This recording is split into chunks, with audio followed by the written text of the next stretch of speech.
Hello Sagittarians, thanks for joining me for the May of 2020 Psychic Tarot reading. This is Vickieverlie. I am the Rock and Roll Prophetess. I do Psychic Tarot for many years, like over 30 years. I've been doing it professionally, so I have a lot of experience. And I also do Psychic Astrology and some channeling, all of which you can find more info on my website or on my channel page. Today we're going to be using, this is for Sagittarius Sun, Rising and Moon, and we will be using, as always, the Rock and Roll Tarot deck, which is my own design. Then we're going to follow up with a card from the Beast Mistress Animal Oracle cards, also my own design. If you're a level 2 Patreon subscriber, we're going to also pull out 3 tea leaf cards for our bonus reading. So if you want to find out about that, you can check the links above and below. Move this out of the way and let's start shuffling. This deck has been shuffled thoroughly in between the readings, off camera. And now we will just do a loose shuffle to let higher guidance pull out the cards for Sagittarius for May. You know, there is a pretty big event happening this month, Saggies, and that is that there is the nodes. They've been in Cancer and Capricorn since 2018, and they're going to move into your sign. The node on that's going to happen around, I have it written down, May 5th. The nodes are going to change from Capricorn and Cancer to Gemini and Sagittarius. So what's happening is the South Node is going to be traveling through your sign from here on out. Well, for the next couple of years. And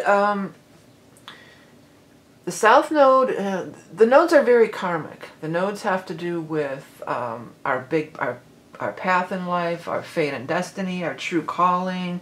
You know, it's a pretty big deal in the astrology readings. And the South Node has to do with the past. It has to do with past lives. And it's going to be traveling, as I said, through your sign. So there could be many fated things that are occurring. People could just be showing up from your past just in general. You know, people that you knew from the past could just be popping back into your life.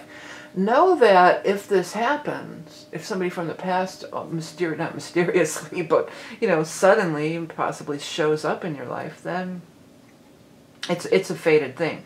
It's not, it wasn't a mere, you know, it wasn't a lighthearted relationship if they show up again.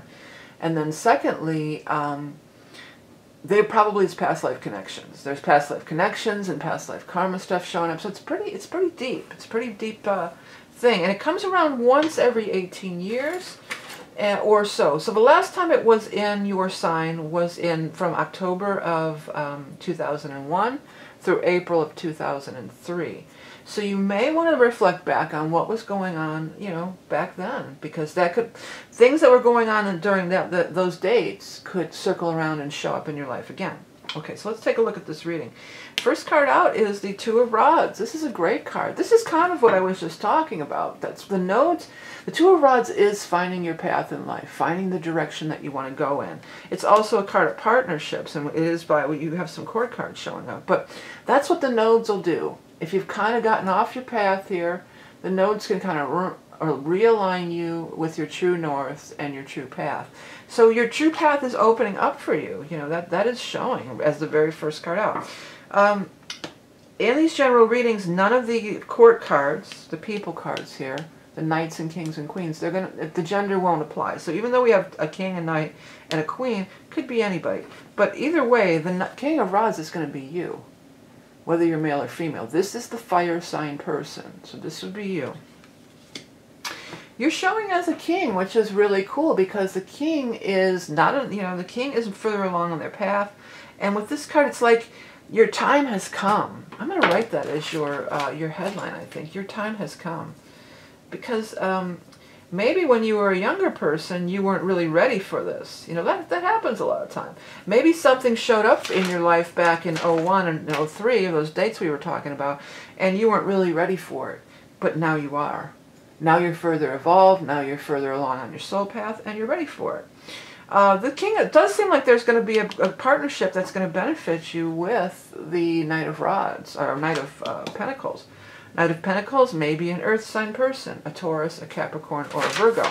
The Knight of Pentacles is somebody who may have to do with money and finances also, very often. The other thing, we're going to be in Taurus, an earth sign, for the majority of the month until like the 20th-ish. I think it's the 19th or 20th. I forgot to look it up. But anyways, that's usually when it is.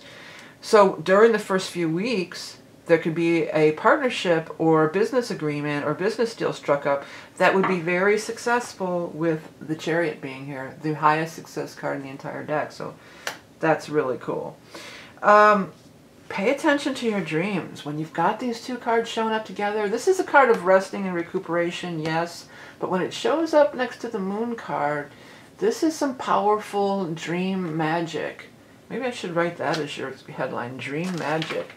Because you could be getting a lot of information through your dreams. I mean, it's always good. It's probably always good to keep a dream journal and things like that, but when these two cards show up together, it's going to be really, really powerful. When you're sleeping, I'm hearing that song. What is it? I hear the secrets that you keep when you're talking in your sleep. It's an old 80s tune, when you're talking in your sleep or something. Well, maybe that could happen too. Maybe when your partner's sleeping, you might get some information. But, you know, I'm feeling it's, for most of you, it's going to be more about your own dream state and pulling information and guidance from your own dream state. Queen of Pentacles is here also. So another earth sign person could be a relation. Either any of these could be a romantic relationship potentially, but it feels more with Chariot and Emperor and the Pentacle people, which are money people. It feels more business and, you know, oriented. But they're both in close proximity to you, and probably during the time of Taurus. This person is, you know, you're in talks with this person, or you're dealing with this person, and whatever they're saying, it's like, take action, go, do it. It's really, you know, it's not time to wait. It's time to take action and go for it. And it's leading you toward the Emperor. The Emperor, whether male or female, is somebody who is in a position of power and authority, and in the upright position, meaning somebody who's really cool and can really help you. So very, very favorable month for you. Looks like there's big time things that you could get ahead with. Discussions, talking. So even if we're still not back out in the world by this time, you know, discussions, talking, business meetings, this is all happening. And then taking this downtime to not only your dreams, but maybe to try to get some meditation in, or try to get some, you know, walk in nature, clearing your head kind of vibes going too. Okay, let's get a shuffle going for our Sagittarian peeps. And what is in store for them? We're going to pull an animal totem card for everybody. Okay, the fox. Ooh, fox is sly, right? The sly fox. Okay, sly, sexy, charming, shapeshifter, elevated sense of smell, acute hearing, mediumship, camouflage, insulate, retreat. Keep to yourself until you know who to trust. Yeah, this thing about the smell, you know, and the mediumship and that, I feel like you guys could really be tuning into that. And this keeping to yourself, I don't know that the people around you seem trustworthy. I don't see that that's going to be any big thing to worry about or any big threat. But there is this sense of kind of going within, trusting your own inner guidance, tuning into your own, taking the temperature of your the emotions, you know, of the situation. Okay, everybody, I want to let you know, I'm going to do a little show. This deck is huge. It's really hard to shuffle. So I'm just going to kind of do a little bit of cutting with it. I wanted to let everybody know that I am going to be opening up for one of my special readings, which is going to be the summer solstice and solar eclipse. They're occurring on the same day or within the same 24-hour period. So it's going to, you know, I do the solstice readings every year, and they're super powerful. Anyway, it's a super powerful predictive astrology, psychic astrology reading that I offer. For a limited time, it'll be available on my website. But the thing is, with the eclipse factored in as well, I mean, uber powerful time frame. So those will be available for a limited time. Right now I'm going to cut this deck 3 times. This is going to be for our Patreon peeps, which will be coming up next. If you're a Patreon person, I'm going to do these 3 tea leaf cards. I want to thank everybody for all your support through liking, sharing, and commenting, purchasing my wares. I also have t-shirts and books and readings and all sorts of things that you can find on my website. Customized astrology art based on your own astrology sign and chart. So lots of things to look at, and I do appreciate you perusing and liking and sharing, commenting, and subscribing. If you like this content, then be sure to hit the subscribe button so you don't miss it. Thank you for tuning in each and every month. Remember that you are Love and Beauty Incarnate. Have a great month of May, and I'll speak to you soon.